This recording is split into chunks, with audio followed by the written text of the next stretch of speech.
A lot of founders prepare to scale up. One of the key mistakes that we see them make a lot really is around cash flow management. At the end of the day, you need to have a very strong grasp over your runway, over what your burn rate is, and this needs to be understood in a lot of detail. I think as you start building a business, as momentum starts building as well, you start getting very excited and you start focusing more on the product, on your customers, and you see all these deals coming through and you feel very optimistic about your business. But I think at the same time, you need to have, if you don't already have a CFO on your founding team, then you as a CEO need to be your CFO and say to yourself, what happens if out of all of these deals that we anticipate, none of them come through? What will that look like? How will we survive? Will we be able to last for 6 months?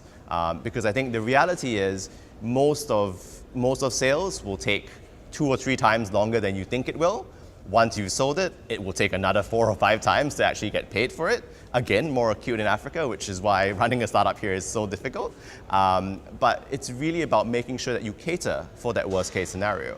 And again, what you need to do is also think about when we don't get the customers that we need, who will we get rid of first, right?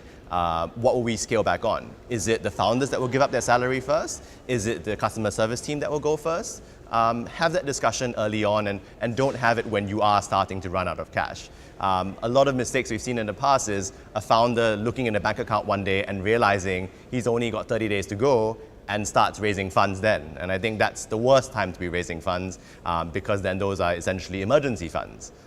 So I think, really do budget very conservatively and think to yourself, I've had really, really good conversations with great partners. What if none of them come through? How will we survive?